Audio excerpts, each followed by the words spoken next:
이동형 뉴스 정면 승부. 이동형의 뉴스 정면 승부.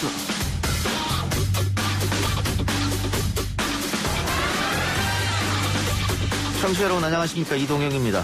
21번째 부동산 대책, 굵직한 대책마다 시장이 들썩였습니다만 잘 잡히지 않는 집값과 투기 수요는 여전한 문제입니다.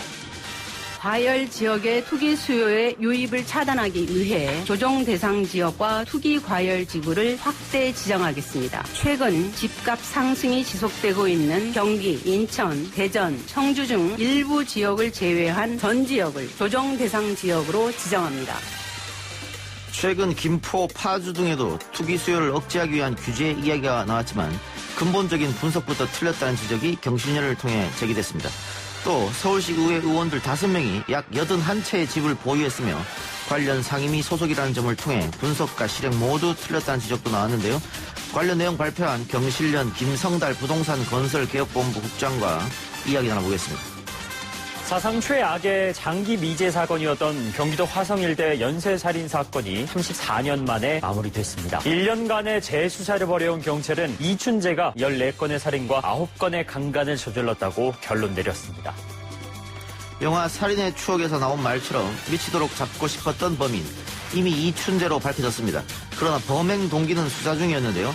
오늘 결과가 발표됐습니다. 자세한 소식 기자 언박싱에서 전해드리겠습니다. 이빨 깨물어. 야. 네. 컨텐츠 나가. 내일부터 네 뭐 쿵한 표정 보인다 하면 니는 가만 안 둔다 알았어? 네. 뺨을 때리는 소리가 충격적입니다. 앞서 들은 소리는 트라이애슬론 최숙현 선수가 수년간 가혹행위와 폭행을 녹취한 것이었는데요. 결국 스스로 생을 마감하며 진상규명을 외쳤습니다. 오늘 3부에서 고 최숙현 선수의 아버지 최영희 씨와 어떤 일이 있었는지, 진상규명을 위해 필요한 것은 무엇인지 이야기 들어보겠습니다. 오늘 2부 순서에서는 코로나 극복을 위한 지방자치단체장 릴레이 인터뷰, 양승조 충남도지사와의 인터뷰가 준비되어 있습니다. 그리고 4부에서는 여론 전문가들과 함께 최근의 여론조사 추이와 이슈별 여론 향배 분석해드립니다. 7월 2일 목요일 이동희 뉴스 정면 승부 시작합니다.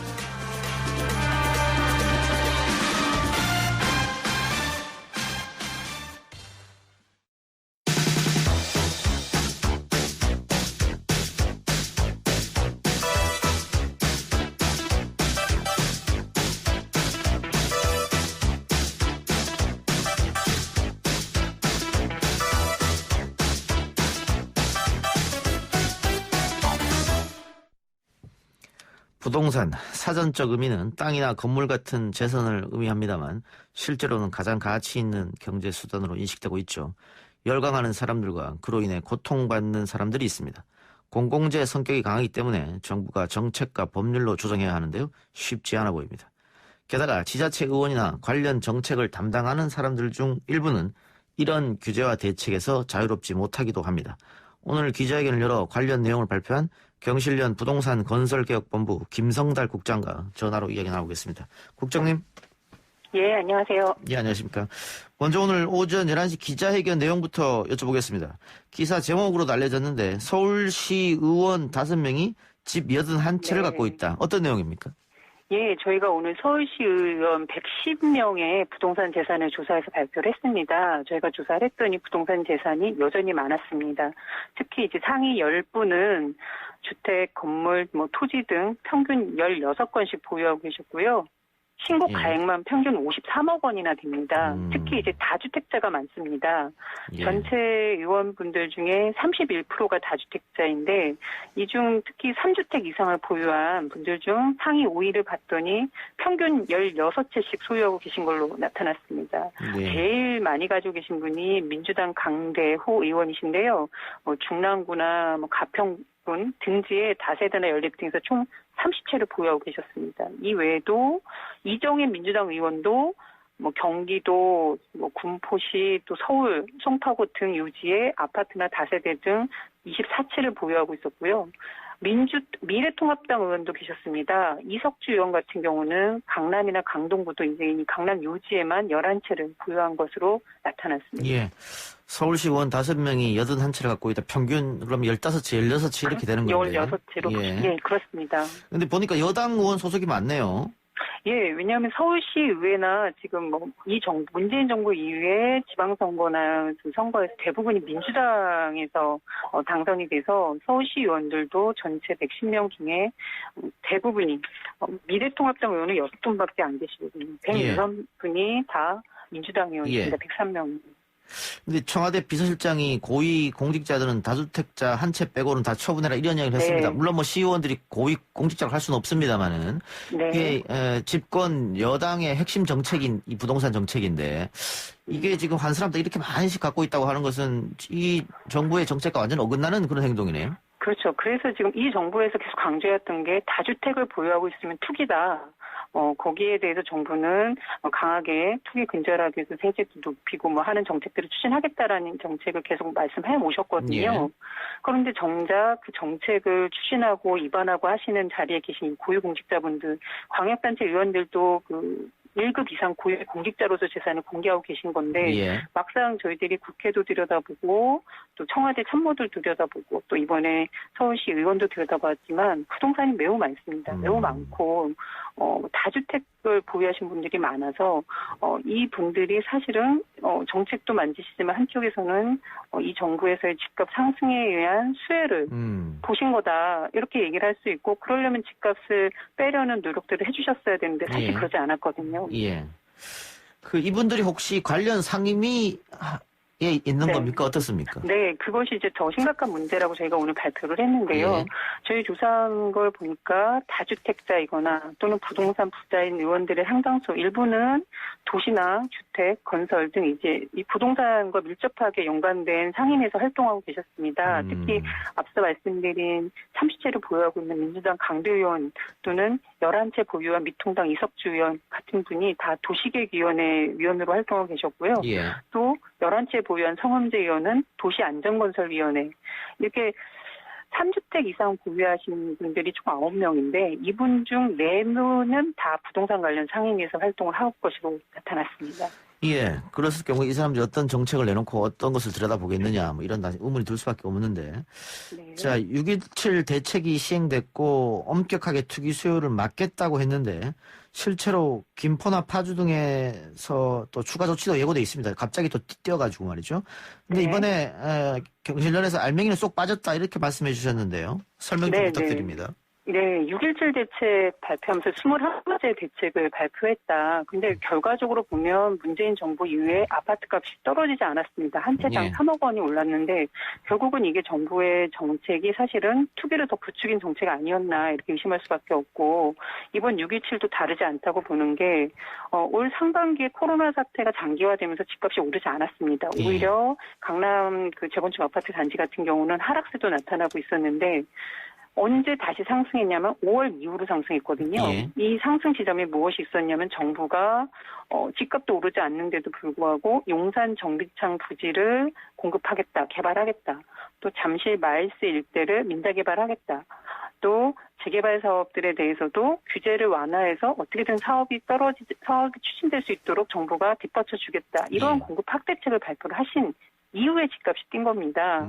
즉 그 정부의 규제 완화성 개발 확대책이 최근의 집값 상승의 원인인데 정작 6.27 대책에는 그런 것에 대한 재검토 또는 개선 방안 등이 다 빠져 있거든요. 그러면 그런 근본적인 원인과 진단은 빠진 채 핀셋형 규제로 주택 소유한 개인에게 강하게 규제하겠다라는 얘기로만 6.27 대책이 다 포함되어 있으니 실질적으로 집값이 낮춰지지도 않고 풍선 효과, 반발 등의 부작용만 지금 계속 나오고 있다. 저희는 이렇게 봅니다. 5월 달에 집값이 뛴 이유는 정부의 공급 확대 정책이 있었기 때문이다. 이 말씀인데. 네. 왜냐하면 4월까지만 해도 집값이 오히려 하락하는 것들이 대부분 읽혀져 있었고 언론에도 그런 기사들이 계속 보도되고 있었거든요. 그런데 한쪽에서는 이 정부에서 공급을 너무 안 해서 집값이 꾸준히 뛰고 있다. 또 이렇게 분석을 하던데요. 그 말씀에 동의하기 어려운 게 이 정부는 지금 원래는 공급이 아니라 투기가 집값 상승의 원인이기 때문에 투기를 잡겠다고 하셨지만 사실 30만 호 수도권 신도시 30만 호 공급 대책을 발표하셨습니다. 예. 그리고 이제 곧 보상이 들어갈 것 때문에 또 집값이 들썩거릴 것이고 정말로 그 공급이라는 게 이러한 논밭 임야를 강제 수용해서 개발하는 신축 중심의 공급만 있는 건 아니다. 예. 지금 이 정부에서 계속 얘기되는 게 다주택자들이 계속 주택을 쓰게 하고 있다는 점이거든요. 그 다주택자들이 보유하고 있는 여유주택을 시장에 내놓게 하는 게 훨씬 더 무주택 서민들을 위한 그리고 당장 공급 가능한 공급 확대책인데 그러려면 다주택자들은 집값이 오르면 절대 매물을 내놓지 않습니다. 다주택자들이 세금을 조금 올리더라도 집값이 계속 오르는 구조면 매물을 내놓지 않은데 세금도 강화하지만 집값을 떨굴 수 있는 정책을 한쪽에서 추진할 때 이 다주택자들의 주택이 시장의 매물로 대규모로 나올 수 있다. 이게 진짜 실효적인 공급책인데 정부는 사실은 그런 공급책은 하고 있지 않는 거죠. 예. 보상비가 많이 풀리면 또 그 돈이 부동산으로 다시 들어올 수 있으니까 집값이 네, 들썩일 저희 수 이제 하반기에 있는 정부가 지금 수십조 원의 보상을 하겠다라는 계획이 나오면서 주변 지역의 집값 상승이 또 우려되고 있습니다. 예. 그런데 지금 이명박 박근혜 정권 때는 뭐 빚내서 집을 사라 계속 이렇게 정책을 냈지 않습니까? 네. 반대로 노무현 문재인 정부에서는 어떻게든 집을 잡겠다 그러면서 다양한 정책을 내놓고 있는데 이명박 박근혜 때보다 어떻게 노무현 문재인 정부 때 집값이 더 이렇게 뛰어오르는지 조금 이해가 안 된단 말이죠. 예, 그래서 이제 국민들이 화가 나고 도대체 정부가 그래서 저희가 묻는 게 정부가 강조할 때는 말씀하실 때는 대통령도 취임 초기로 되돌리는 게 맞다라고 하셨거든요. 근데 왜 자꾸 집값은 돌아가지 않고 오르기만 하느냐. 그건 좀만 들여다보면 정부가 말과 실제적으로 추진하는 정책이 어긋나고 있다는 겁니다. 사실 정부가 이명박 정부 때 규제 완화 얘기했고 이번 정부는 규제 강화를 얘기하지만 더 들여다보면 이명박 정부 때는 박근혜 정부 때는 분양가 상한제라는 고분양 아파트를 나오지 못하도록 하는 정책이 있었고 이명박 정부 때는 저렴한 공공주택을 대규모로 공급한 강남에 1,000만 원짜리 아파트를 공급한 정책들이 줬었거든요. 근데 지금 이 정부에서는 분양가 상한제 아파트도 민간에서는 하나도 지금 시행되지 않고 있습니다. 또 저렴한 공공주택 확대도 지금 정부 계획에는 다 바가지 분양 얘기만 돼 있지 저렴한 가격으로 집값이 나오지 않기 때문에 결과적으로 집값이 다시 뛰어오를 수밖에 없다. 이렇게 보고 있습니다. 그럼 그 국장님 아까 말씀하실 때 다주택자들이 집을 내놓아야지만 집값이 안정된다고 말씀하셨는데 그럼 보유세를 대폭 인상하는 방안은 어떻습니까? 보유세 강화 필요합니다. 보유세 강화를 통해서 좀 다주택자들 불로소득을 잡을 수 있는 정책이 필요한데요. 보유세 강화는 이 정부가 강조해 왔거든요. 실질적으로 다주택자들의 종부 세율도 인상을 했습니다. 그런데 집값이 잡히지 않는 이유는 뭐냐면 보유세는 다주택자들만 내는 게 아니라 법인 토지에서도 절반 이상은 거치는 구조거든요. 근데 정부는 개인에 대한 과세는 강화했지만 법인 토지에 대해서는 하나도 강화되지 않고 있고 또 들어가 보면 법인보다 개인이 보유세를 2배 이상 많이 내는 구조이는 이 불공정한 보유세 체계가 있습니다. 이게 지금 과세 기준의 문제이거든요. 저희가 개인은 공시가격, 법인은 공시지가인데 각각의 시세를 반영하는 비율이 다르기 때문에 불공정한 과세 체계를 개선하라는 요구를 지속적으로 하고 있습니다. 그런데 정부는 지금도 공시지가를 인상하지 않으면서 보유세 강화를 얘기하니 그것도 서로 어긋나는 얘기들을 하고 계신다 보여지는 거죠.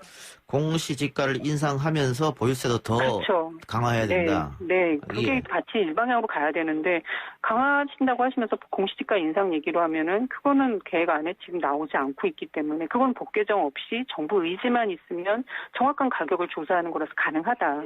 그런 노력들이 사실은 정부가 해주면은 그게 집값 안정으로 이어질 수 있다고 봅니다. 보유세도 올린다고 했는데 뭐 찔끔찔끔 올리고 이러니까. 그리고 법인의 강화는 지금 없습니다. 절대적으로 개인에게만 강화를 하겠다는 건데 그럼 그 안에 불공정성은 더 커지고 그 개인들은 반발할 수밖에 없거든요. 그럼 보유세 강화가 오히려 더 크게 후퇴할 수도 생기는 거기 때문에 불공정한 체계를 바로잡는 게 그래서 매우 중요하다. 그렇습니다. 그런데 한쪽에서는 전 세계 메가시티, 뭐 파리, 런던, 도쿄 이런 데하고 비교하면 서울이 그렇게 비싼 건 아니다 이런 얘기도 있고요. 또 수도권 인구와 비수도권 인구, 지금 최초로 수도권 인구가 비수도권 인구를 넘어섰거든요. 결국은 수도권은 집중될 수밖에 없기 때문에 집값은 떨어지지 않을 것이다. 어떤 정책을 내놔도 이렇게 비관적으로 바라보는 데 계세요. 저희가 보기엔 절대적으로 높습니다. 저희가 최저임금을 기준으로 이 정부에서 최저임금이 많이 올랐기 때문에 집값을 마련하려면 얼마나 걸리냐 조사했더니 취임 초에 37년에서 지금 현재 43년으로 증가했습니다. 불로소득 중도 성장이 있었기 때문에 최저임금이 오르는 그 효과가 나타나지 않고 있다. 이게 하나 있고요. 수도권이 아무리 면적은 작지만 가격 기준은 전체적으로 비중이 높습니다. 거의 대한민국 전체 집값의 70%를 결정하는 구조이긴 한데 예. 그런데 수도권으로 사람이 많이 오는 과거에도 서울 집값이 떨어진 적이 있었다. 예. 공급 부족으로나 어떤 수요 공고로만 해결할 수 없는 게 과거에도 정부가 어떤 정책을 추진하냐에 따라서 집값이 떨어지기도 하고 오르기도 했던 것들을 저희는 경험해 왔거든요. 예. 그렇기 때문에 또 하나는 수요도 투기적 가수요가 있기 때문에 수요가 늘기 때문에 계속해서 공급을 해서 집값을 잡겠다라는 거는 상당한 부작용이 우려될 수 있습니다. 그래서 아까 말씀드린 기존 주택의 재분배를 할 수 있는 세제 정책과 예. 또 내 집 마련을 할 수 있는 저렴한 공공주택을 정부가 계속 한 집에서 공급해 준다면 그것이야말로 정말 집값 안정에 기여할 수 있다 이렇게 보여집니다. 예. 그 김현미 장관의 교체도 요구하셨던데 네. 그 한쪽에서는 그 노무현 정부 때 부동산 정책에 실패했던 입안자들이 이 정부에서 그대로 이 정책을 내고 있기 때문에 네. 뭐 당연한 수순으로 가는 거 아니냐 이런 지적도 있습니다. 네, 저희가 문재인 정부 이후에 초대 청와대 김수현 실장님이 계셨을 때부터 우려했던 점이고 김수현 실장 계시고 나서 나온 정책이 임대사업자에게 막대한 세제 혜택과 대출 완화를 해주는 활성화 방안이었습니다. 예. 네, 그런 정책으로 결국 서울에 있는 집값, 대한민국 집값이 또 올랐던 거거든요. 그래서 이거는 사실 김수현 실장이나 이런 분들이 이 문재인 정부에서 주택 정책을 총괄하자고 할 때부터 우려했던 점이었고 사실 3년이 지난 지금 보면 그것이 확인됐다. 또 하나는 김현미 장관도 3년 동안 수많은 정책을 발표하셨지만 결과적으로 집값을 잡지 못했고 최근에 이 개발 확대 규제 완화 정책에 대해서는 아무런 문제점을 얘기하고 있지 않으시거든요. 예. 그래서 그러면서 이제 뭐 투기 근절을 위한 종부세 강화를 얘기하시는데 보유세 강화를 얘기하시려면 정작 그 국토부 장관이 가지고 있는 공시지가 바로잡는 것부터 시행해 주셔야 되는데 그런 거에서는 또 매우 속적으로 대응하고 있기 때문에 김현미 장관도 사실은 지금의 주택을 치솟게 하는데 분명한 책임을 져야 된다 이런 입장입니다. 알겠습니다. 오늘 인터뷰 여기까지만 듣죠. 지금까지 네. 경실련 부동산 건설기획본부 김성달 국장이었습니다. 1부 순서 마치고요. 기자 언박싱 코너로 돌아오겠습니다.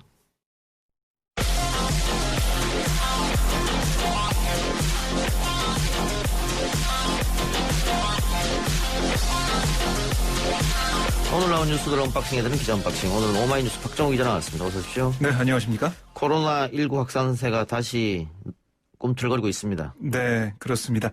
그러니까 신규 확진자가 54명 늘었어요. 그러니까 감염 경로를 보면 지역 발생이 44명, 해외 유입이 10명입니다. 지역 발생 확진자 규모가 지난달 18일 51명 이후 2주 만에 최대치 기록인데요.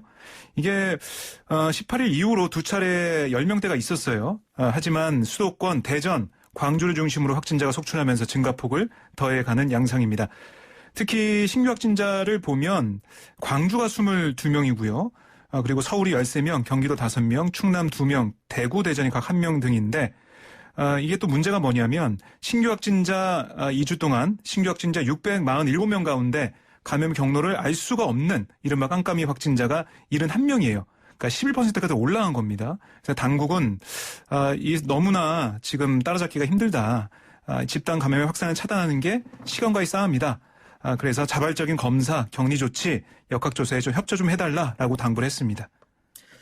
예, 이제 우리뿐만이 아니고 전 세계적으로 다시 코로나가 재유행하는 모양새인데 미국은 신규 확진자가 엄청나게 증가했다고? 예, 지금 뭐 보니까 52,898명이 늘었어요.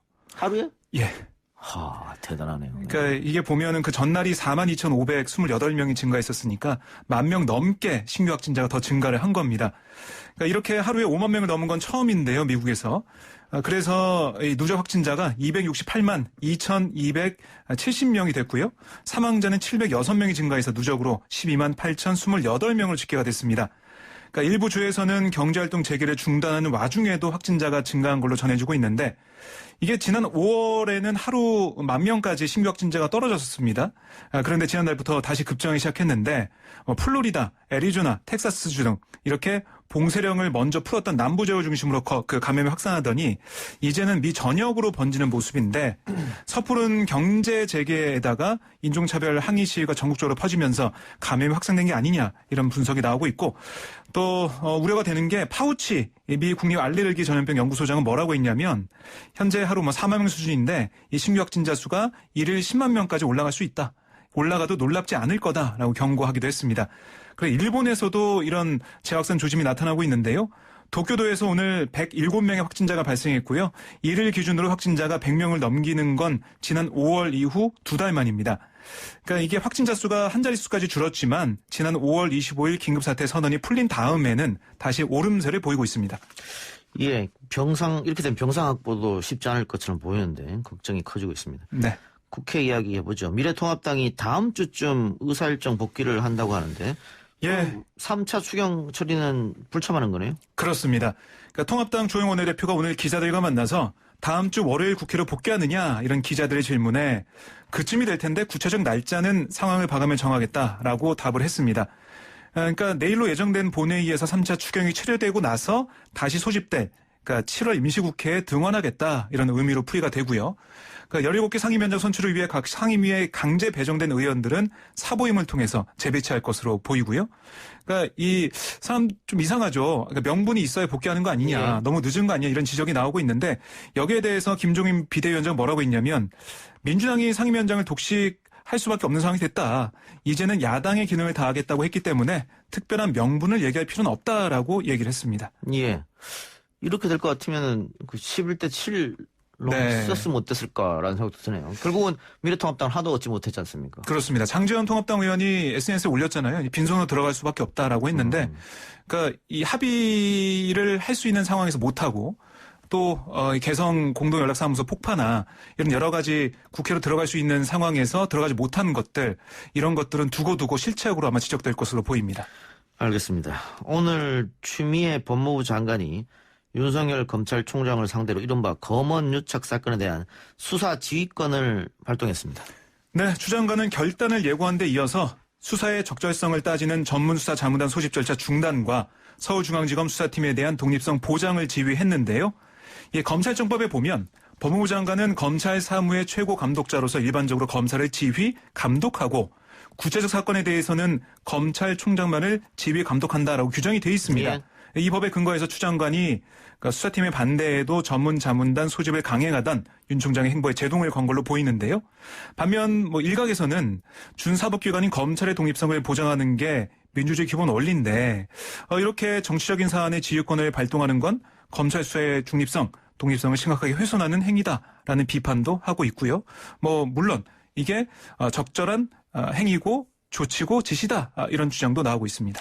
예, 이 사건에 대해서 윤석열 총장이 자기 측근이 관련돼 있기 때문에 보고도 받지 않고 지휘도 하지 않겠다고 했는데 대검 부장에 넘겼죠. 예, 그런데 갑자기 들어와서 자문회의를 꾸려라 이렇게 된 거지 않습니까? 그렇습니다. 부장들한테 미리 얘기도 하지 않고 과장급에서 준비해서. 그래서 지금 추미애 장관이 지휘권을 행사하면서 중앙지검이 계속 수사할 수 있게 네. 특임 검사를 준하는. 그렇습니다. 그럼 이 사건에 대해서 독립이 보장되는 거 아니에요? 그런 셈이죠. 사실 독립성 보장을 위해서 그러니까 윤석열 총장이 계속 얘기했던 거 뭐냐 독립성 보장, 측근에 대한 공정성 시비 이런 걸 떨치기 위해서 그렇게 얘기를 했는데 결국 윤석열 총장이 지금 하는 행보를 보면 그게 아니라 오히려 수사를 방해하는 거 아니냐 이런 지적이 나올 수밖에 없습니다. 예. 자, 이 천정배 장관 이후에 처음 있는 일인데 2005년 이후에 처음이죠. 예. 윤석열 총장이나 대검에서 입장 나왔습니까? 지금 윤 총장이 이 추 장관의 이 지휘권 발동 직후에 부장회를 소집했습니다. 그래서 이걸 수용할지 등을 두고 논의하고 있는데요. 아직 입장은 나오지 않았습니다. 그러니까 추 장관의 전격적인 수사 지휘로 사실상 전문 자문단 소집은 어려워졌다. 이게 대체적인 관측이고요. 지금 회의 준비는 멈췄다고 합니다. 원래 내일 하기로 했었는데 멈춰서 아마 바로 될 것 같지는 않고 전문 자문단 소집을 강행할 경우에 이 검찰총장이 법으로 보장된 법무부 장관의 수사 지휘권을 무력화한다 이런 비판을 피할 수 없잖아요. 그렇게 되면 항명이죠, 그거는. 그렇습니다. 다만 이런 얘기도 있어요. 윤 총장이 과거 국정원 댓글 사건 수사 때 외압 의혹을 폭로하면서 항명한 전례가 있습니다. 예.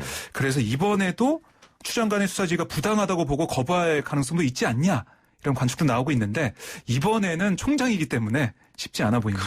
그렇게 하긴 어려울 것 같은데요. 그래서 네. 검찰총장이 수사 지휘권을 발동을 했는데 이것을 수용하지 않겠다고 한 그 자체는 항명인 것이고. 그렇습니다. 지금껏 수사 지휘권을 발동하면은 뭐 다 옷을 벗는 그런 네, 모양새였는데. 수용 못하겠다고만 옷을 벗는 그런 모양새였죠. 예. 지금도 회의를 하고 있는 겁니까? 그렇습니다. 이 뭐 기자들한테 뭐라고 했냐면 대검에서는 이 사안의 민감성 등을 고려해서 늦게까지 회의가 이어질 것으로 보인다. 오늘 안에 입장이 정해지지 않을 수도 있다. 이렇게 얘기를 하고 있습니다. 예, 알겠습니다. 뭐 결과 좀 지켜보고요. 네. 주호영 통합당 원내대표가 추미애 장관에 대한 탄핵 소추안 제출을 검토 중이다 이렇게 말했네요. 네, 조영 원내대표가 오늘 긴급 기자회견을 열었는데 여기서 먼저 추 장관에 대한 즉각적인 해임을 문재인 대통령에게 요구를 했습니다. 그러면서 해임하지 않으면 추 장관은 국회에 의해 탄핵 소추될 것이다 라고 말을 했거든요. 그래서 뭐 탄핵 소추안을 이르면 내일쯤 접수하겠다라고 했고 추 장관은 수사지휘권을 남용하고 불법 수사지휘권을 행사하는 등 검찰청법을 여러 차례 위반해서 탄핵 소추 요건은 차고 넘친다라는 주장도 펼쳤습니다. 103석밖에 없는데 근데 어떻게 탄핵을 한단 말입니까? 뭐 정치적인 수사가 아니겠느냐 이렇게 좀 볼 수밖에 없습니다. 정치적인 수사로? 네. 예. 뭐 발의할 수 있는. 발의할 수 있겠지만 이게 통과되지는 쉽지 않죠. 예. 네. 대통령한테 해임을 요구했습니다. 대통령이 그걸 받아주리도 만무하고. 그렇습니다. 정치적 수사로 탄핵 소추를 하겠다 이렇게 얘기했다. 알겠습니다. 경찰이 이춘재 연쇄 살인사건 수사 결과를 발표했습니다. 네. 우리나라 강력범죄 사상 최악의 장기 미제 사건으로 남아온 8, 90년대 경기도 화성 일대에서 주로 발생한 연쇄살인 사건에 대한 경찰 재수사 1년 만에 마무리가 됐는데요. 경찰은 이 사건의 용의자로 특정한 이춘재가 14명의 여성을 살해하고 다른 9명의 여성을 상대로 성폭행과 강도 범죄를 저질렀다라고 결론을 내렸습니다. 이게 뭐 살해된 피해자들 역시 대부분 성폭행 이후 목숨을 잃었고요. 또한 경찰은 과거 이 사건 재수사를 통해서 사건 은폐, 감금, 그러니까 불법적인 방법으로 수사를 했던 당시 검찰 직원과 경찰관 9명을 검찰에 넘겼는데 이게 사실 뭐 과학수사 통해서 일궈낸 성과라고는 하지만 공소시효가 끝나서 아무도 처벌할 수 없는 것은 이번 수사의 한계였습니다. 그리고 사실 이 윤모 씨가 억울하게 이 8차 사건의 범인으로 지목돼서 검거가 돼가지고 20년을 복역했지 않습니까? 2009년 가석방이 됐는데 현재 윤 씨는 이 사건에 대한 재심을 청구해서 현재 수원지법에서 재심이 진행 중입니다. 예. 억울한 사람이 생겨버렸네요. 네. 지금 14건의 살인사건을 자백한 것이고 그렇습니다. 이 중에 5건 정도인가요? DNA가 나왔기 때문에 그것은 뭐 네네. 당연히 이춘재가 한 일인데 나머지 건에 대해서도 경찰이 여러 가지 증거들을 종합해 보니까 이춘재 그러니까 당시에 피해자가 아니면 모르는 그런 그렇습니다. 얘기를 다 했기 때문에 이것도 네. 확실하다 이렇게 판단한 거네요. 네, 그렇게 판단을 하고 오늘 결과를 발표한 겁니다.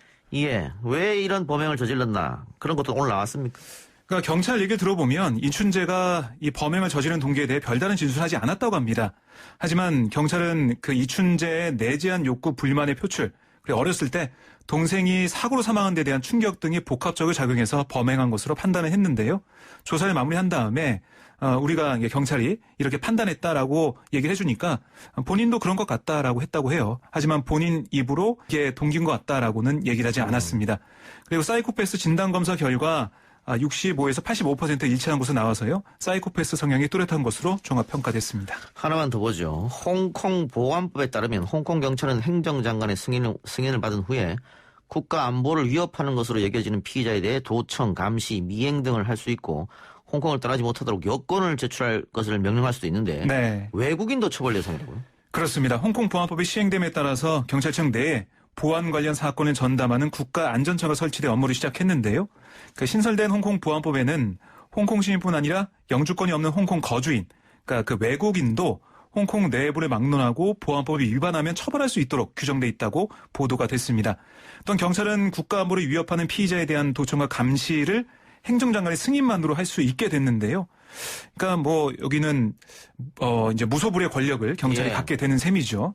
특히 법원에서 발부한 압수수색 영장 없이 건물이나 차량, 선박, 항공기 전자제품들을 수색할 수 있고요. 피해자에 대해서는 홍콩을 떠나지 못하도록 여권 제출도 명령할 수 있다고 덧붙였습니다. 예.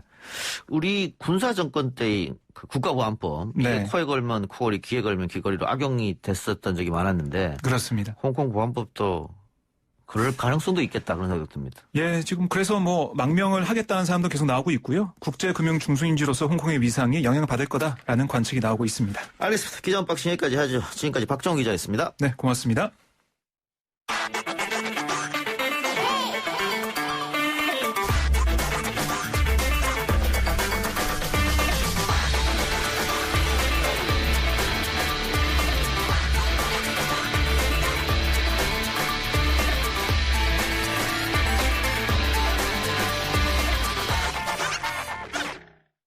이동영의 뉴스 정면승부 코로나19 극복을 위한 지자체 특집 인터뷰 진행하고 있습니다. 오늘은 양승조 충청남도 지사 연결해서 이야기 나눠봅니다. 지사님 나와 계십니까? 예, 저 양승조 지사입니다. 네, 안녕하십니까. 네, 지사님, 안녕하세요. 예, 네. 올해 취임 2주년 맞이하셨습니다. 임기는 절반이 지나가고 있는데 그간 성과와 아쉬운 점이 있으면 어떤 게 있을까요? 예, 먼저 지난 2년간 쉼없이 달려왔다 그런 말씀을 드리고요. 예. 예, 쉼없이 달려오면서 이 대한민국의 문제이고 충남의 문제인 사회 양극화 문제, 고령화 문제, 저출산 문제라는 이걸 극복하기 위한 대한민국 최초의 선도적인 정책들이 자리를 잡아가고 있고 이를 통해서 많은 부분의 가능성을 확인해가고 있다는 말씀을 드립니다. 예. 이런 모든 성과가 220만 충남 도민이 늘 성원해 주시고 관심을 기울여준 덕분에 생각하고 진심으로 감사의 마음을 갖고 있습니다. 예. 문재인 정부의 핵심 국정과제 중에 하나가 지역 균형 발전인데요. 그렇습니다. 예, 충남도 당연히 그 부분을 생각하실 텐데 네네. 어떻습니까? 그 젊은 인재들이 자꾸 수도권으로 빠져나간다. 뭐 이런 건 지방이 다 갖고 있는 고민 아니겠어요? 네, 그렇습니다. 우리 충남도 거기서 예의가 아니고요. 특히 충청남도 같은 경우는 충청남도에서 대학교를 졸업하고 충남에 정착하는 비율이 20%가 안 되죠. 어허. 물론 고등학교 졸업자를 보면 대부분 수도권에서 졸업자가 충청남도에 대학에 진학하는 게 가장 커다란 원인인데 예. 수도권의 집중 문제, 그래서 어떤 지방과의 불균형 문제는 아주 심각한 문제이고 충청남도도 그 문제가 아주 심각한 문제라고 생각하고 그에 대한 여러 가지 방안을 마련하고 있다. 그런 말씀을 드립니다. 예. 그 인재들이 안 나가게 하려면은 혹은 또 그 타지에서 들어오게 하려면은 좋은 일자리가 제일 중요할 것 같은데요.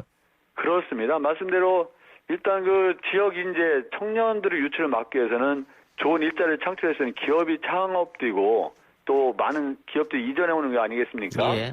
그러니까 충청남도 같은 경우는 민선 7기 들어서 한 1,300개 정도의 기업을 유치했고요. 어허. 예, 외투 기업도 한 21개를 유치해서 그런 예. 일자리를 창출한 것도 현재의 성과라고 볼 수 있는데 앞으로 계속해서 기업의 창업을 원활히 할 수 있고 그 많은 다른 지역에서 기업을 유치하는데 역점을 둬서 양질의 일자리를 창출함으로써 수도권 유출을 방지하는 데 최선을 다하겠다는 말씀도 아울러 드리겠습니다. 예. 지자체에서 그만큼 적극적으로 지원하겠다 이런 말씀인데. 네, 그렇습니다. 자, 코로나19가 대전 등에서 갑자기 확산되면서 충남 지역도 안심할 수 없는 상황이 됐습니다. 현재 상황 어떻게 파악하고 계십니까? 예, 그렇습니다. 우리도 확진자가 현재 한 171명 정도인데요. 예. 대전 방문 판매 관련 도내 확진자만 해도 한 11명 정도라 예. 우리 충남도 절대적으로 안심할 수 없는 지역이다. 예. 그런 말씀을 드리고요. 관련해서 6월 18일에 이미 충청남도에서는 선제적으로 시행한 방문 판매 집합금지 행정명령 조치를 했는데요. 예. 이것이 어제로 해제되었습니다. 그런데 다만요, 추이를 지켜보면서 관련 확진자가 발생할 경우에 즉각 재시행에 들어가겠다 그런 말씀을 드리고요. 더구나 우려스러운 것은 그 확진자 중에서 해외 입국자가 좀 늘어나고 있습니다. 예. 그래서 해외 입국자에 대한 철저하게 관리 강화를 해서 지역 감염 확산을 막는 데 최선을 다하겠다는 말씀도 아울러 드리겠습니다. 그런데 이제 곧 있으면 본격적인 휴가 시즌 아니겠습니까? 그렇습니다. 충남에도 관광지가 많이 있는데요. 뭐 또 해수욕장도 많이 있고. 예, 그 예. 나름 그 지사님도 대책을 좀 강구해야 되지 않나 싶습니다. 그렇습니다. 충청남도에는 33개 해수욕장이 있죠. 예. 지난 6월 6일 만리포 개장을 시작으로 해서 이번 주말인 7월 4일 또 늦어도 7월 7일까지는 대부분 해수욕장이 정식 개장을 앞두고서 커다란 우려가 있다 이런 말씀을 드리는데요. 먼저 하여튼 코로나19 비상 상황에서 관광객과 지역민들의 안전이 무엇보다 중요하지 않겠습니까? 예. 그래서 해수욕장 방역 지침을 세웠다는 말씀을 드리고요. 몇 가지 말씀드리면 해수욕장이 굉장히 넓지 않습니까? 예. 이 넓지만 해수욕장 주요 출입구에서 발열 체크를 의무화하기로 하고 그 무증상 관광객에게는 손목병들을 지급해서 그분들이 식당이라든가 이런 일정한 장소에 출입할 수 있게 했다 그런 말씀을 드립니다. 예. 근데 이 해수욕장이 굉장히 넓은 상태니까 발열 체크도 굉장히 어려운데요. 예전에 자가용 이용객의 경우는 드라이브 스루 방식을 이용하고요. 대중교통 이용객은 역과 터미널에서 또 관광버스 이용객은 버스 전용구역을 설정해서 각각 발열 체크를 시행했다는 말씀을 드리고요. 이런 발열 체크라는 결과 무증상자에 대해서만 손목밴드를 제공하고 그분들이 한해서 우리가 식당이라든가 숙소들을 출입할 수 있도록 그런 제한 조치를 취할 예정이다 말씀을 드립니다. 예. 자, 올해 초에 그 우한 교민들의 임시생활시설 충남도에 이제 설치가 됐었는데 그때 굉장한 논란이 있었습니다. 예. 그때 지사님이 그렇다면은 내가 그 임시생활시설 옆에 집무실을 마련하겠다 이렇게 하셨잖아요. 네네. 예. 그러면서 어쨌든 나중에는 이게 우리 방역이 세계적으로 인정받는 계기가 됐다 이렇게 보여지는데 그때 그런 결단을 한 배경은 어디에 있었을까요? 일단 국가 재난 상황이기 때문에 그런 국가 재난 상황을 맞이해서 충남도가 그 수용을 거부를 한다면 커다란 국가적 혼란이 생기지 않겠습니까? 예. 더구나 우한 교민들 대한민국 국민이죠. 그래서 다소 이제 충남 도민들께서 반발 내지 나름대로 그 반대 견해를 취할지도 모르겠지만 일단 국가 재난 상황에서는 수용해야 된다. 그래서 저희가 30분 만에 수용 결정을 했고요. 예. 관련해서 이제 아산 시민들께서는 결정지가 변경됐다는 오해가 있었고 이제 불안과 공포에 좀 떨어지지 않았겠습니까? 예. 그런 불안과 공포감을 해소하기 위해서는 내가 그렇다면 직접 집무실을 그 우한교민 옆에 옮기겠다. 또 임시 숙소를 마련해서 나와 내 가족이 함께 생활할 테니까 지금 걱정하지 말고 수용해 주십시오. 예, 그런 그 말씀을 드렸고요. 실제로 지금 한 19박 20일 동안 거기서 임시 집무실과 숙소를 마련해서 생활했는데 예. 그게 절대적인 이유는 아니지만 여하간 우리 아산 시민들께서 높은 공동체 의식으로 우이와 아산 운동을 벌이면서 그 우한교민을 잘 받아들여줬고요. 예, 정말 그 무사히 떠날 때는 전부 다 박수치면서 떠나는 등 그걸 마련하면서 굉장한 단초를 마련했다. K-방역이 첫 단초를 깨었다는 그 자부심과 자부심이 있죠. 예. 포스트 코로나도 당연히 대비하고 계실 텐데 어떤 정책들이 있습니까? 먼저 그 포스트 코로나가 장기화되는 감에 따라서 우리는 방역 일상화와 함께 침체된 경제 활성화라는 두 가지 과제가 있지 않겠습니까? 예. 이런 상황을 맞이해서 포스트 코로나19 대응 체계를 가동해서요. 생활방역 대책본부와 경제산업 대책본부를 구성 운영하고 있다. 그래서 이런 그 상황을 맞이해서 생활방역 대책본부에서 여러 가지 감염병 발생과 확산을 방지하는 정책을 펴고 있고요. 경제산업 대책본부에서는 코로나19에 여러 가지 단기적, 중기적, 장기적 경제산업 발전 방향을 모색하고 그 수립된 계획에 따라 진행할 계획이다. 그런 말씀을 드립니다. 예. 지사님 혹시 충청 대망론 들어봤습니까? 뭐 그 문제는 예전부터 좀 논의되는 문제이긴 합니다. 예. 그 요즘에 조금 이슈가 되던데요. 그 양승조 지사 대권 도전설 언론에서 좀 보도를 하고 있던 것 같은데. 뭐 일단 그 도전에 전념해드린 게 맞고요. 예. 다만 뭐 저도 이제는 사선 국회의원의 이제는 행정을 책임지고 있지 않습니까? 예. 이런 여러 가지 도민이 선택을 받은 입장에서 그런 그 시기라든가 여건이 성숙된다면 그걸 마다할 이유는 없지만 가장 중요한 것은 우리가 도정이 성공적인 수행이고 도민들이 평가를 받는 것이 전제 조건이라고 생각합니다. 예. 혁신도시 지정은 어떻게 돼가고 있습니까?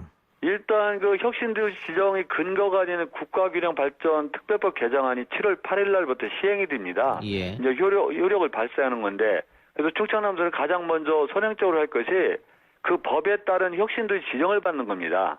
혁신도시 지정을 받고 그 공공기관을 유치하는 그런 두 단계로 나눠지는 게 충청남도의 상황이고 반드시 혁신도시 지정을 받을 수 있도록 최선의 노력을 할 계획이고요. 또 나름대로 충청남도의 산업과 여러 지역 여건에 맞는 공공기관을 유치하겠다. 그런 계획도 갖고 있습니다. 예. 지사님 마지막으로 코로나19 때문에 아직도 고통을 겪고 있는 많은 국민들 또 충남 도민들을 위해서 한마디 해주시기 바랍니다. 예, 코로나19가 장기화됨에 따라서 여러 가지 어려움도 있고 그런데 우리 도민 여러분께서 충청남도와 우리 여러 공직자를 믿고 함께 해주면서 코로나19에 함께 잘 대처하자 그런 부탁 말씀을 드리겠습니다. 예, 알겠습니다. 자, 그러면은 오늘 인터뷰는 이쯤에서 마무리하겠습니다. 바쁘신데 네, 인터뷰해 주셔서 감사합니다. 고맙습니다. 네. 예, 지금까지 양성조 충청남도 지사였습니다. 1, 2부 순서 마치고요. 3부, 4부 예고해드리면 3부에서는 비인간적인 가혹행위 그리고 폭행에 시달리다 스스로 극단적 선택을 한 고 최숙현 선수의 아버지 최영희님의 인터뷰가 준비되어 있고요. 4부에서는 여론분석 시간입니다. 민심은 숫자다 코너 준비되어 있으니까 뉴스 듣고 6시 10분에 3부로 돌아왔을 때 많은 청취 부탁드리겠습니다. 아 글쎄 안 들려 들을 뉴스 없어 아무 뉴스도 귀에 들어오지 않아 듣고 또 들어도 들을 뉴스 없어 만든 게 이프로야 이동영의 뉴스 정면승부 YTN 라디오 이동영의 뉴스 정면승부 3부 시작합니다. 철인 3종 경기 선수였던 고 최숙현 선수가 전 소속팀 감독과 팀 닥터에게 가혹행위를 당하다가 극단적인 선택을 한 것으로 알려져 논란이 커지고 있습니다. 극단적인 선택을 하기 전부터 대한체육회나 경주시청, 경찰 등의 SOS를 쳤습니다만 운동선수 욕먹는 건 다반사다라는 도움이 안 되는 이야기가 돌아왔다고 하는데요. 고 최숙현 선수의 아버지 최영희 씨 연결해서 부모님 입장 들어보겠습니다. 아버님 나와 계십니까? 네, 안녕하세요. 예, 안녕하십니까. 네네. 예, 우선 상심이 크실 텐데 인터뷰 응해줘서 고맙고요. 아니, 당연히, 우리 최숙현이 원한을 풀기 위해서는 예. 제가 알려야죠. 예. 그 최 선수가 고등학교 때 태극마크를 달 정도로 상당히 실력이 있었다고 하는데, 이 네네. 소속팀 경주시청은 언제 들어가게 된 겁니까? 2017년도에 입단하게 됐습니다. 좀 3년 정도 됐네요. 네, 28년도는 너무 힘들어서 운동을 그만둔 적도 있었고요.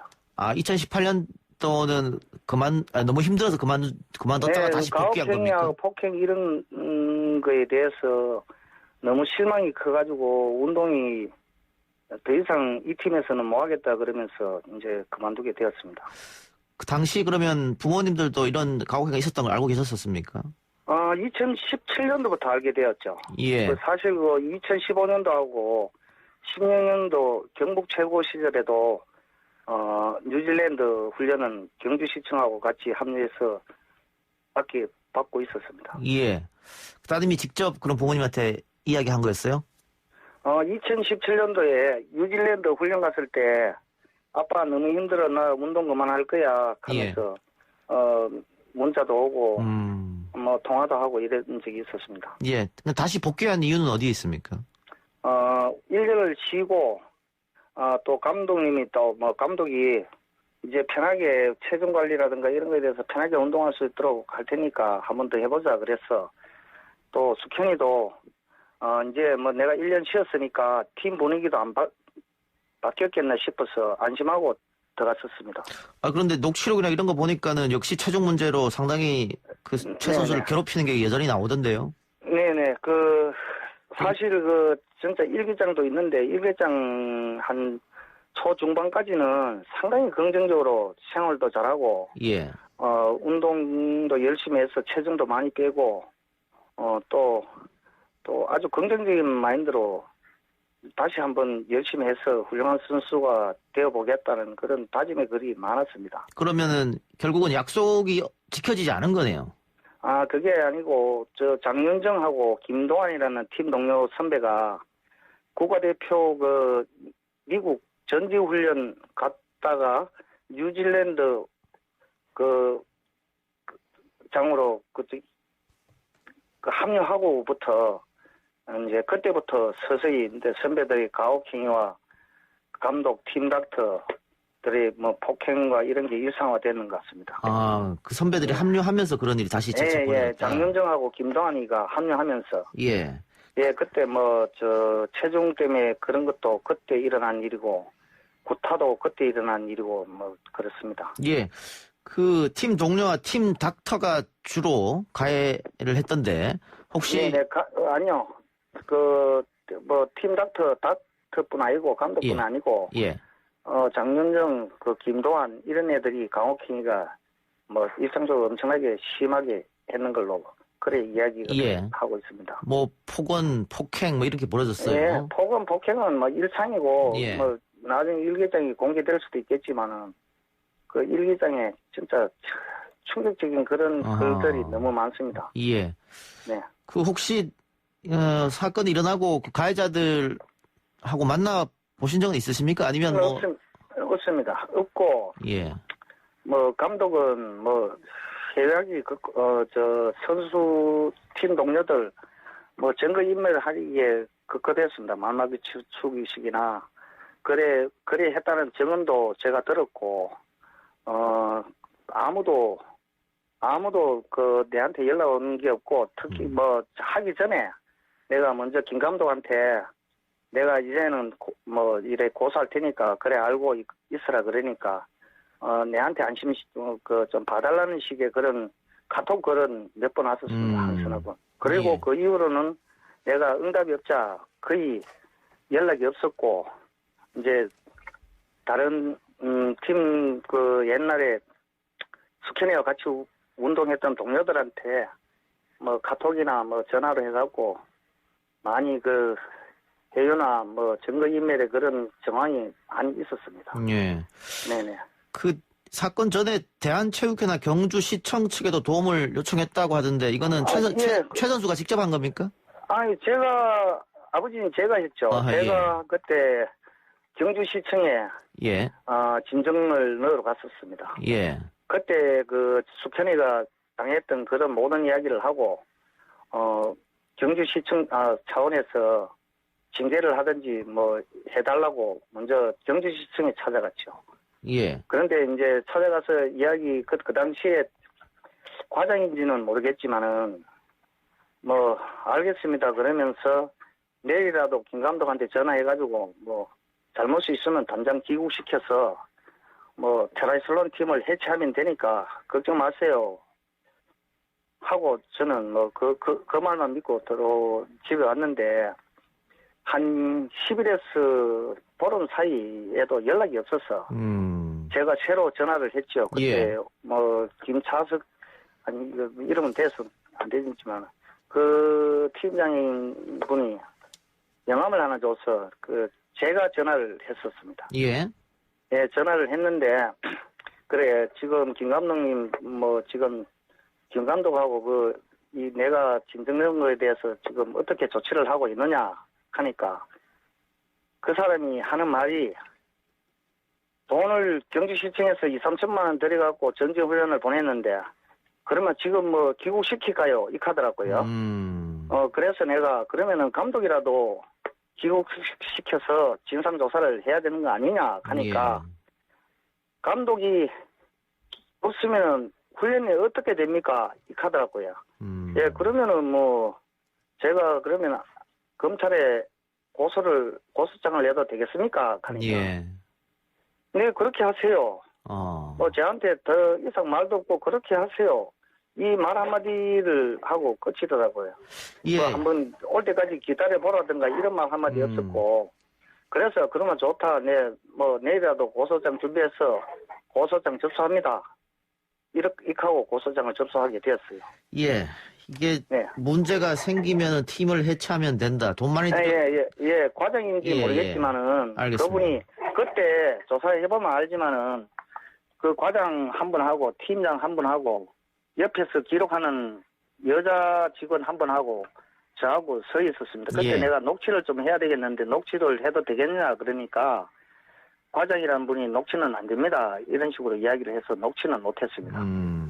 어쨌든 이게 대처가 상당히 좋지 않았다. 사고를 막을 수도 있었을 텐데 좀 안타깝네요. 예, 저는 사실 처음에는 뭐 고소할 마음은 없고 그 이전에 김 감독한테 전화를 해서 숙현을 괴롭힌 장윤정, 김도환 얘를 은퇴를 안 시키면은 나는 가만히 안 있겠다 하는 경고도 했습니다. 11월 말인가 12월 초에.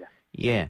그런데 방금 말씀하신 그 두 선수도 물론이고 네. 지금 그 팀 닥터라고 하는 물리치료사 임시 고용됐다고 하는데 팀 닥터가 어떻게 이런 막강한 힘을 갖고 있는지 좀 이해가 안 되는데요.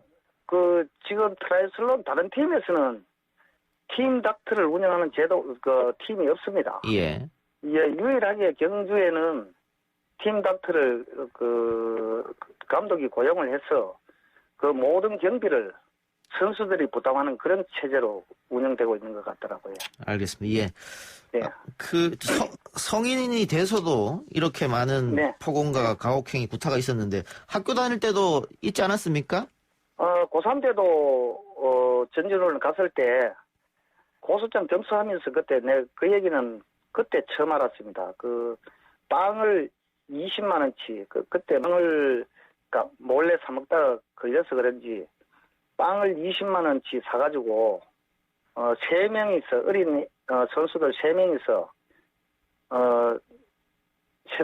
새벽까지 먹고 토하고 새벽 돼서 다 먹고 잘못했다고 용서를 빌고 그래 한 적도 있다고 고소장에 예. 그래 쓰여 있습니다. 강제로 먹이겠다는 말씀이죠. 네, 강제로 식고문을 했는 거죠. 알겠습니다. 오늘 문재인 대통령도 향후 이런 일이 재발하지 않도록 철저한 대책을 지시했다고 하는데 정부 차원에서 네. 어떤 대책이 마련됐으면 좋다고 생각하세요?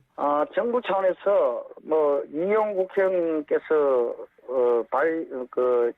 기자회견에서 얘기했지만은 앞으로 우리 어린 선수들이나 스포츠 선수들이 모든 선수들이 좋은 환경에서 운동할 수 있는 그런 제도를 빨리 입법화 시켰으면 좋겠습니다. 그리고 실업팀 같은 경우는 거의 합숙하는 데가 많은데 요즘은 원정생활하는 팀도 있지만은 경주시청에는 합숙을 하면서 선후배 간의 그런 가혹행위가 너무 빈번하고 심하고 왕따 이런 게 엄청나게 심합니다.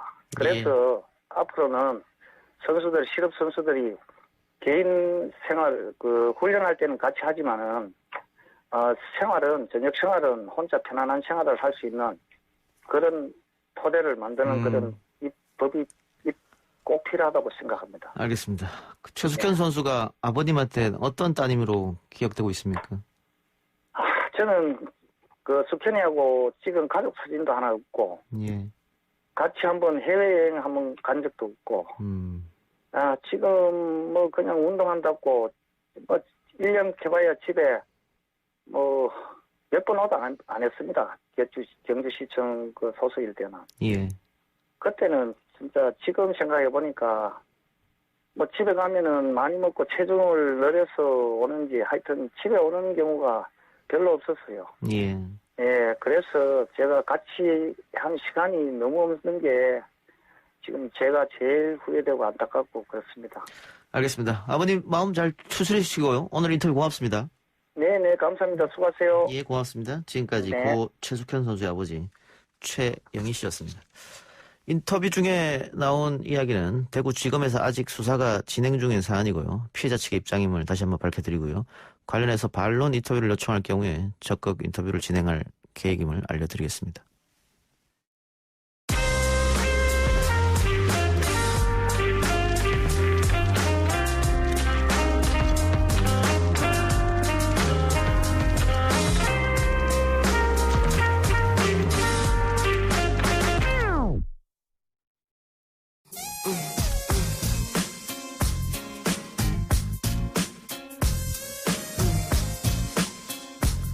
이번엔 경제 이야기 해보겠습니다. 경제 베스트 라인업 뉴스포터 에디터 신혜리 기자 나왔습니다. 어서 오십시오. 네, 안녕하세요. 지난주인가요? 우리 SK 바이오팜 얘기 했었죠? 네, 맞습니다. 네, 결국 지난주 예측한 대로 오늘 굉장한 일이 벌어졌네요. 네. 따상이라고요. 아시나요? 따상이 뭔지? 모르겠습니다. 시초가도 상한가고 개장 후에 상한가, 더블로 상한가라는 얘기인데요. 예. 오늘 이제 상장을 했는데요. 원래 49,000원이었던 주식이 127,000원으로 올랐습니다. 무려 주가 상승률이 159.18%였는데요. 이런 따상이 2015년 6월 23일 상장한 SK D&D 이후 5년 만이거든요. 그러면서 이제 이런 기사들도 나오고 있습니다. 우리 사주를 배정받은 이 SK 바이오팜 직원들이 1인당 9억 원 이상 벌었다. 이런 기사가 나오는데요. 이거 잠깐 제가 짚어드리면 사실은 아닙니다. 왜냐하면 우리 사주는 이 1년 후에나 팔 수 있어서 이제 가치가 이만큼 오른 거지 직원들이 1인당 9억 원 이상 벌은 건 아니라는 것들 하나 짚어드리고요. 1년 후에 더 벌을 수도 있잖아요. 더 벌을 수도 있지만 반대로 빠질 수도 있는 거죠. 손실 나진 않을 것 같은데? 그걸 모르죠. 1년 후에 어떻게 될지 워낙 바이오는 변동성이 크기 때문에 예. 네, 물론 시장에서는 앞으로 더 오를 가능성을 좀 보고 있긴 합니다. 그래서 지금 물론 이제 SK 바이오판 임원이 6명이고 직원은 한 200명 정도 수준이거든요. 예. 근데 1인당 평균 1만 1,820주를 매수한 걸로 봤는데 그러니까 1인당 평균 약 15억 원의 규모를 지금 주식을 들고 있다 이렇게 볼 수 있어요. 그러니까 하루에만 9억 원을 지금 미실현 이익을 본 거니까 굉장히 논란이 될 수도 있는 거죠. 예. 알겠습니다. 어쨌든 SK 바이오팜 성공적으로 데뷔를 했다 이렇게 보면 될 거고. 그러니까 지금 굉장히 주택 시장도 지금 규제가 굉장히 많이 묶여 있기 때문에 주식으로 자금이 많이 가고 있습니다. 그래서 초반부터 이 바이오팜은 상당히 이전부터 이제 관심이 뜨거웠는데 직접 이 증권의 창구에 가면 돈 다발을 가지고 계신 노인분들 이렇게 줄을 서 계셨는데 네. 이 증거 청약금, 그러니까 청약을 하려면 증거금을 내야 되는데 무려 31조 원이나 들어갔거든요. 그러니까 얼마나 이 주식에 사람들의 돈이 들어갔는지 그래서 불경기라고 하지만 이런 것들 봤을 때는 이게 사실 불경기가 맞나 이런 생각까지 들 정도였습니다. 근데 오늘 이 사고 싶어도 못 사는 사람이 태반이었을 거 아니에요? 네, 오늘 상한가에 걸어놓은 분들 굉장히 많았고요. 저도 혹시나 해서 걸어놨는데 물량이 어마어마해서 들어가지 못했는데 제 주변에는 거의 다 한 10주 정도씩은 갖고 있거든요. 그래요? 네, 그래서 오늘 점심 얻어 먹었습니다. 저한테는 그런 행운이 안 온다고 생각하고 아예 도전 자체를 안 하는데. 유튜브를 이제 잘 하시니까 거기까지 너무 잘 되면 배 아프지 않겠습니까? 네. 그래요. 부동산 얘기로 넘어가 보죠. 청와대 다주택자 재산 평균이 7억 늘었다. 결국은 부동산이 뛰어서 그렇게 된 거 아니에요? 네, 맞습니다. 이제 부동산 가격이 이제 뛰어서 이 다주택자 재산 평균 7억이 이제 올랐다는 건데요. 지금 문제는 다주택자가 아직도 이 참모진에 있다는 겁니다. 사실은 이제 내부에서는 이제 주택 규제를 이제 풀면서 참모 중에서 다주택자들한테는 이제 팔라고 권고는 했거든요. 예. 근데 이제 아시겠지만 주택 시장이라는 게 당장 팔고 싶다고 해서 팔아지는 것도 아니고 싸게 내놓으면 팔리죠. 네, 싸게 내놓으면 팔리죠. 그런데 이제 그런 어떤 이제 좀 시간이 걸리는 문제도 있다라면서 이제 이야기를 나왔는데요. 오늘 이제 노영민 청와대 비서실장이 본인이 가지고 있는 청주 주택을 금매로 내놨다라고 밝혔고요. 그리고 청와대 내 비서관급 참모진들에게 1대1로 면담을 신청해서 좀 팔라 권고를 했다고 합니다. 그래서 이제 이런 어떤 논란들은 조금 이제 잠재질 것 같긴 한데 지금 워낙 이 주택 시장이 뜨겁기 때문에 이 정부가 이번에 내놓은 6.17 대책에 대해서 여론들은 여전히 반발심이 좀 있는 것 같습니다. 예, 새로운 대책을 내놓을 때마다 집값이 잡히는 게 아니고 오히려 더 뜨니까 네. 문제가 있는 게 아니냐 뭐 이런 건데요. 그래서 오늘 청와대에서 김현미 장관을 불렀다고요? 네, 4시에 이제 긴급 소집을 해서 이야기가 오고 가고 있는데요. 지금 아직까지도 어떤 내용이 지금 전달이 됐고 이야기가 오갔는지 정확히 기사는 안 나오고 있지만 대략적인 걸 보면 이제 6.17 대책 이후의 상황에 대한 점검, 그다음 대책을 둘러싸는 여러 논란에 대해서 이제 국토부의 입장 정리를 좀 전달할 것이다. 그리고 일각에서는 문재인 대통령이 추가 대책을 좀 지시할 것도 지금 논의가 되고 있다. 이런 얘기가 오고 있습니다. 시민단체에서는 김현미 장관을 교체해야 된다 이런 얘기를 하던데 네. 글쎄요 장관 한 명 교체한다고 해서 뭐 부동산 값이 잡힐까요? 어떻게 네. 보세요? 제가 봤을 때는 이번 정부는 일단 주택에 대해서는 이게 투기나 투자 목적으로 주택 구입하는 게 아니라 실거주용으로만 구입하라 이런 큰 어떤 흐름들은 예. 있잖아요. 그래서 이거는 변하지 않을 것으로 보고요. 뭐 매번 장관 교체 이야기는 나오는 거기 때문에 사실 이번에 이렇게 뭐 장관이 교체될 만한 그런 이슈인지는 잘 모르겠습니다만 아마도 이제 2시간 후에는 어떤 내용이 오갔는지 나올 것 같은데요. 좀 상황을 지켜봐야 될 것 같습니다. 어제 저희 뉴스 정면승부에서 신장식 변호사와 함께 다루긴 했는데 라임 사태에 대해서 금감원 분조회가 100% 배상하라 이런 얘기를 했습니다. 네. 약 1조 6천억 원의 피해금을 발생시킨 이 사상 최악의 라인펀드 사고에 대한 구제안이 어제 나왔잖아요. 그러니까 피해자한테 원금을 전액 배상하라는 결정인데요. 사실 이렇게 투자 원금을 모두 다 내놓으려고 하는 거는 역사상 처음 있는 일입니다. 이전에 왜 그 DLF 사건 기억나세요? 예. 해외 금리 연계 펀드 사건에서도 이런 분쟁들이 있었는데 독일 펀드 그 얘기하는 겁니다. 네, 맞습니다. 결국에는 다시 금리 수준이 올라와서 이제 피해액은 줄어들었지만 그때 최대 배상폭이 80%에 그쳤거든요. 예. 그러니까 전액 배상하라는 건 없었는데 이번에 이 사건은 사실 거의 사기 수준으로 보고 있습니다. 왜냐하면 2018년 11월부터 이미 부실이 확정돼 있는 펀드를 피해자한테 속이고 팔았다는 거거든요. 그래서 이거는 이제 투자 제안서를 좀 뜯어봤더니 이미 11개 항목에서 허위 기재 사실이 좀 발각이 됐고요. 예. 이제 라임 무역금융 펀드가 뭐냐면 미국에 있는 인터내셔널 인베스트먼트 그룹이 가지고 있는 펀드 투자를 해서 수익을 올리는 건데 이미 2018년에 이 회사의 펀드가 부실이 발생했고 미국에서는 청산이 이미 절차가 시작됐던 거를 우리나라의 운용사와 신한금융투자 라임 두 곳이 투자 구조를 변경해서 파는 겁니다. 예. 그러니까 이게 지금 금감원에서 어떤 이야기를 하냐면 마트에서 이미 상한 생선을 판 그 예를 들거든요. 그럴 경우엔 100% 배상해줘야 되잖아요. 예. 그래서 이거는 이제 사기 수준을 보기 때문에 100% 배상을 해야 된다 이런 이야기가 있는데요. 우리나라 이제 민법 제 109조를 보면 착오에 의한 계약 취소가 있어요. 예. 그러니까 이 민법에 의거해서 이 원금을 전액 돌려받을 수 있다는 입장인데요. 그리고 이제 이전에 대법원 판례에도 이런 투자 원금 전액 반환을 결정한 사건이 있었는데 예. 피닉스 펀드 사건이라고 들어보셨나요? 아니요.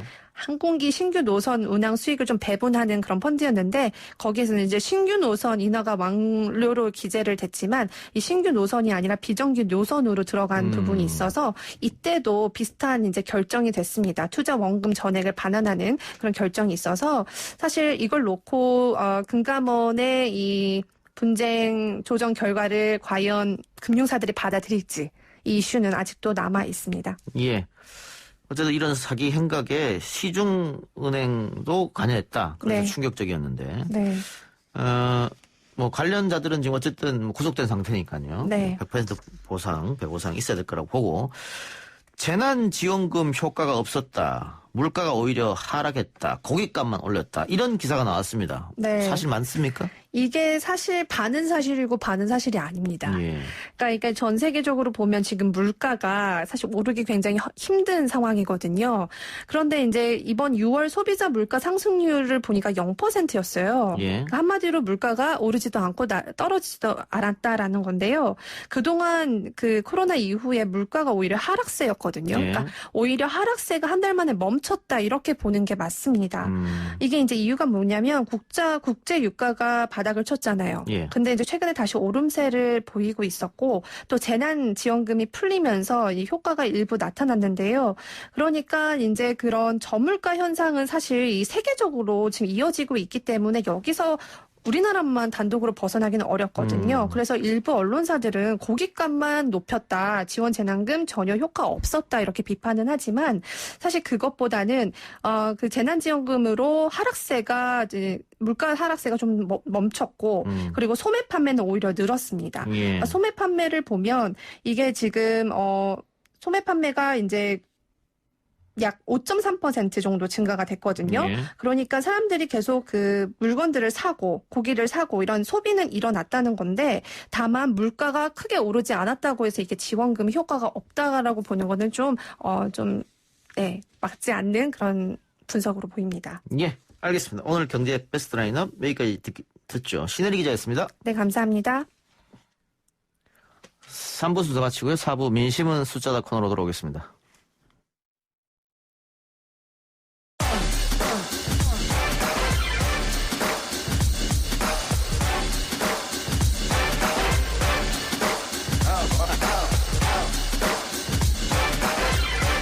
여론조사를 통해 민심을 읽어보는 시간 민심은 숫자다. 오피니언 라이브 윤희용 여론 분석센터장, 리얼미터 배철호 수석 전문위원 나왔습니다. 어서 오십시오. 네, 안녕하십니까.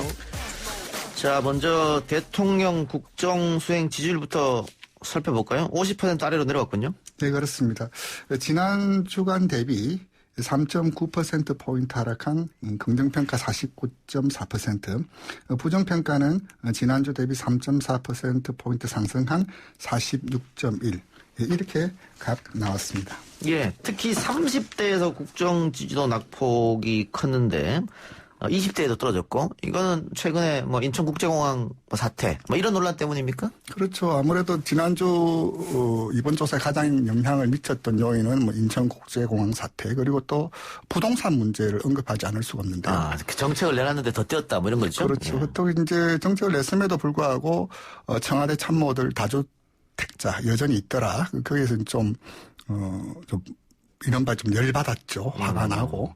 왜냐하면 30대들 같은 경우는 이제 부동산 시장에 처음 이제 진입을 하는 좀 세대고, 아무래도 다른 기보유자들보다는 뭐 진입 장벽이 좀 높아졌을 뿐더러 더 깐깐해지고 또 가격은 뛰었을 때 아무래도 다른 층보다는 고연령층보다는 부동산 문제에 대한 그 민감도 반응이 또 다른 형태로 나타날 수밖에 없는 그런 속성을 가지고 있죠. 자, 윤희영 센터장님. 예. 자, 지금 방금 말씀하신 것처럼 뭐 인천국제공항 사태 또 부동산 문제 그리고 뭐 그 민주당이 상임위를 싹쓸이한 것, 뭐 이런 것들이 영향이 미쳤을 텐데 생각보다 많이 떨어지지 않은 거 아니냐 이런 지적도 있어요.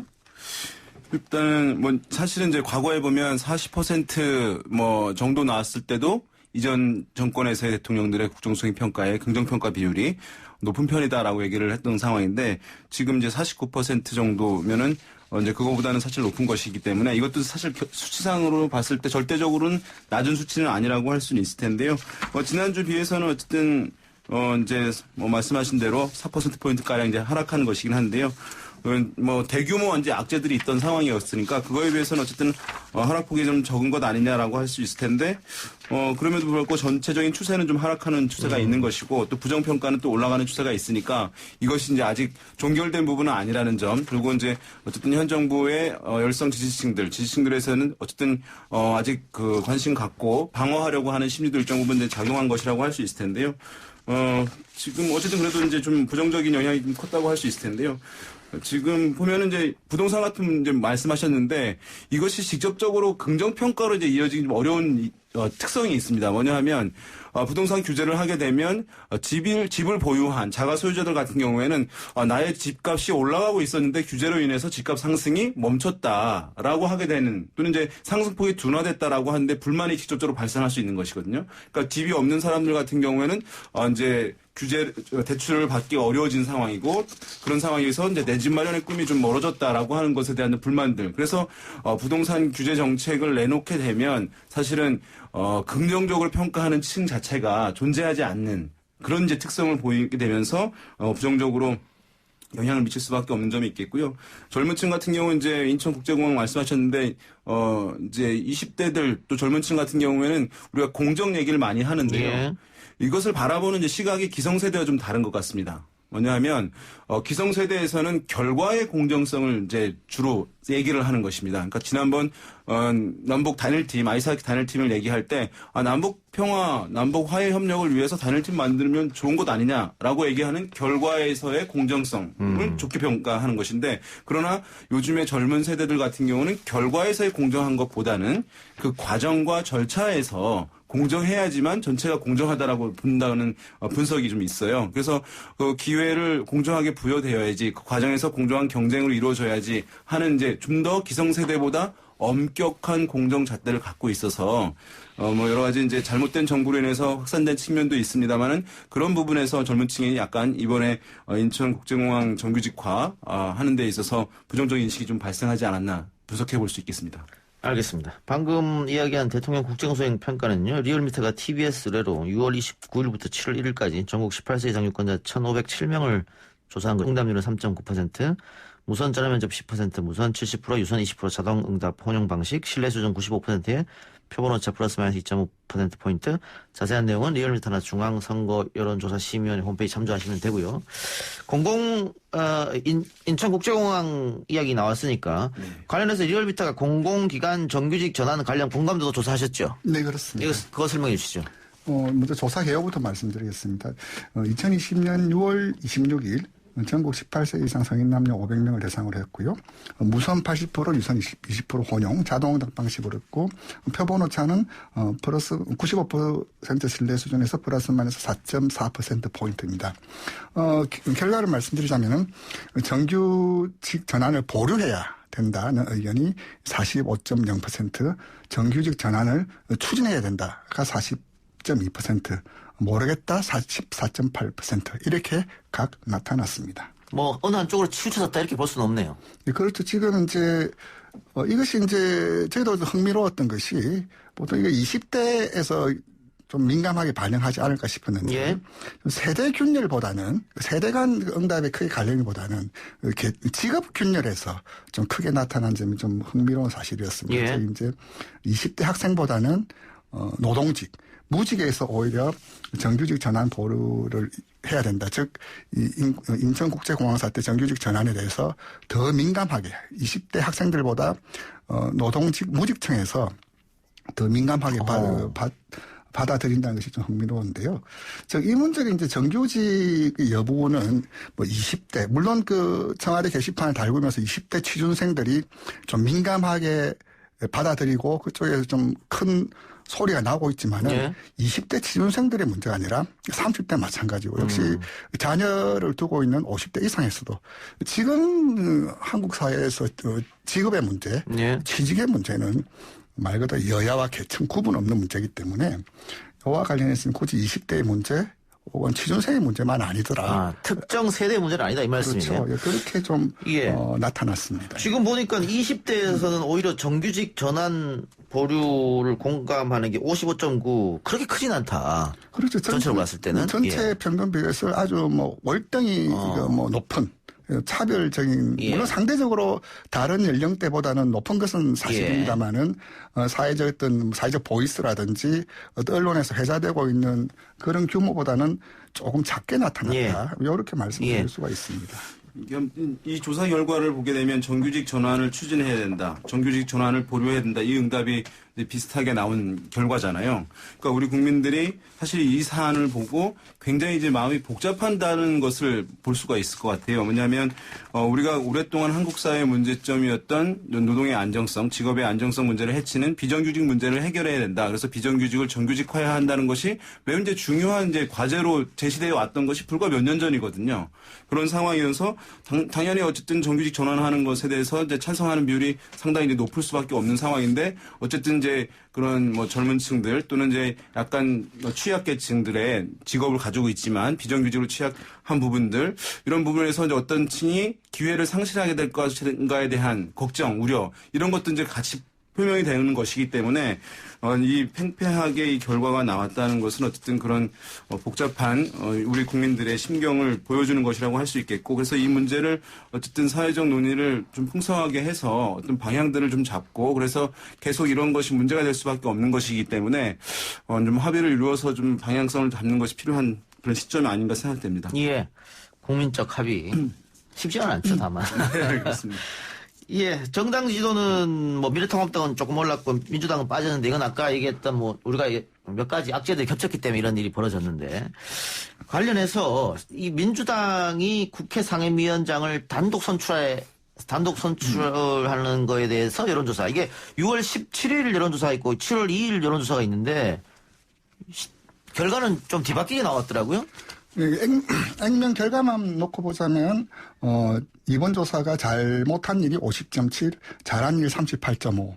근데 이 착시현상이라고 말하기도 좀 황당한 이야기를 들을 수밖에 없는 것이 예. 질문이라든지 그때 상황 자체가 달랐습니다. 지금 이제 단순히 상임위원장 선출에 대해서 잘했냐 잘못했냐가 6월 17일에서는 잘했다가 52.4, 잘못했다가 37.5. 예. 근데 오늘 발표된 조사는 잘했다가 38.5, 잘못했다가 50.7. 완전히 수치가 뒤바뀌었는데. 예, 뒤바뀌었죠. 질문 자체가 다를 수밖에 없는 것이 이번 조사 같은 경우는 질문을 어떻게 했냐면은 18개 상임위원회 중에서 17개를 민주당이 단독으로 선출했다. 이에 대해서 어떻게 생각하냐를 물은 것이고 지난번 6월 17일 발표했던 조사는 예. 법사위원장을 포함한 6개 상임위원회를 민주당에서 단독 선출했다. 예. 이에 대해서 어떻게 생각하냐. 예. 즉, 그 당시에는 원구성 국회가 공전되고 있는 상황에서 원구성을 빨리 해야 되지 않느냐. 그런 주문과 기대에서 좀 반영되었던 전체 18개 중에서 7개 상임위를 선출한 것에 대한 한 질문을 한 것이고 오늘 발표된 조사는 18개 중에서 정보위를 뺀 나머지 17개 대해서 단독 선출한 것에 대해서는 어떻게 생각하냐는 그 질문 자체가 다르기 때문에 질문이 다르기 때문에 결과도 당연히 다르게 나올 수밖에 없는 거네요. 예. 동일하게 뭐 정감이 어떻다, 뭐 바뀌었다라고 말하는 것은 말 그대로 어불성설이고, 예. 그건 정확한 개념적인 문제는 아니다. 예. 우선적으로 말씀드리겠습니다. 예. 또 하나 최근 리얼미터가 차기 대선 주자 선호도를 발표했는데. 이낙연 의원이 30.8로 1위, 이재명 지사가 15.6%로 2위, 윤석열 총장이 10.1, 3위, 홍준표, 황교안, 오세훈, 안철수 순인데 이낙연 의원은 34.3에서 30.8 좀 빠졌고요. 이재명 지사는 조금 올랐는데 윤석열 총장은 처음으로 들어왔습니다. 예. 먼저 윤석열 총장의 수치에 대한 의미를 말씀드리기 전에 선정 과정을 우선적으로 말씀을 드려야 될 것 같은데요. 예. 저희들 같은 경우는 석 달에 한 번씩 각 후보군들을 선정을 합니다. 매달 선정하는 것이 아니라 한 번 하게 되면 석 달 가는데 우선적으로 흔히 말하는 오픈 주관식으로 해서 전화조사를 통해서 묻습니다. 어떤 사람들이 차기 대통령으로 적합하냐라고 물으면 여러저러 사람들이 나올 수밖에 없죠. 그래서 이제 좀 압축하는 과정을 거쳐서 이제 본 질문으로 들어가는데요. 이 과정에서는 이제 오마이뉴스 의뢰사인 오마이뉴스하고 협의를 할 수밖에 없습니다. 근데 지난번 정기조사에는 뺐는데 이번엔 처음 들어간 과정이 이제 윤석열 총장이 꽤 많이 언급이 되었던 점도 있고 이제 갤럽이라든지 타 기관에서도 여러 차례 이제 발표되고 언급되면서 한번 넣어보는 것이 어떨까라는 이제 그런 양사의 협의 과정을 거쳐서 이제 선정이 되었고 선정을 해보니 10.1% 예.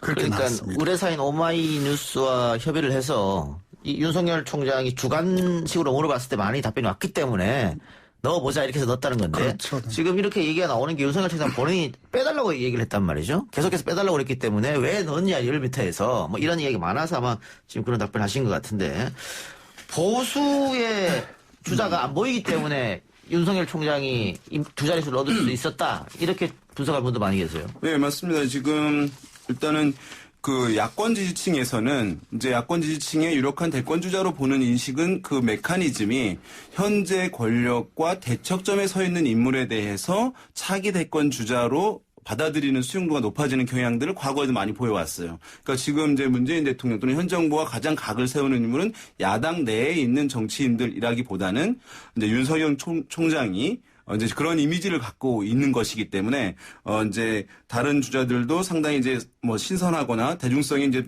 폭넓은 사람들이 아니라 과거에 이제 많이 좀 이제 대중들에게 많이 알려졌던 그래서 저 신선도가 좀 떨어지는 인물들이 있는 상황에서 윤석열 총장이 이제 보수층에 관심을 모아서 지금 차기 대권 주자 보수층에서는 1위를 하고 있는 상황인데요. 연초에 이제 많은 조사들이 있었는데 국가 정보기관들에 대한 이제 평가들을 신뢰도를 조사를 했는데 검찰에 대해서 뭐 법원에 대해서도 있었는데 검찰에 대해서는 이념 성향에 따라서 그 기관 신뢰도가 극명하게 갈렸었어요. 뭐냐하면 진보층에서는 가장 불신하는 기관 중에 이제 하나 거의 마지막에 있는 것이고 보수층에서는 상당히 가장 신뢰하는 상위 그룹에 있는 상황이니까 지금 검찰을 바라보는 것이 유권자들이 정치적 이념 성향에 따라서 다르게 보이는 상황. 지금 검찰이 현 정부랑 대립각을 세우고 있다 이렇게 판단하고 있다는 거죠? 맞습니다. 그런 측면이 있고 또 한 가지 이것이 윤석열 총장이 높은 것이 이제 어떤 영향을 주는 것이냐 하면 상당히 좀 이것은 더 상승할 가능성도 있다고 보는데 다만 이것이 보수 야당에 있는 대권 주자들의 지지율을 추가 상승하는 것을 어렵게 하는 요인으로 작동하기 때문에 왜냐하면 여론조사라고 하는 것은 100% 안에 있는 것이잖아요. 누가 올라가게 되면 누군가 떨어지게 돼 있어요. 그런 상황이기 때문에 아마 지금 보수에서 어쨌든 10% 넘는 주자가 나타났기 때문에 좋아하시는 분들도 있을 텐데 지금 야당에서 지도부들 같은 경우는 당내에 있는 인물들이 유력한 주자로 부상이 돼야 되는데 그것을 윤석열 총장이 그 파일을 그 몫을 가져가기 때문에 그 부상을 제약하는 요인으로 작동할 수 있어서 뭐 좋아하는 분들도 있겠습니다. 보수층에선 또는 이제 굉장히 또 우려하는 그런 시각들도 당내에는 있을 수도 있을 것 같습니다. 예.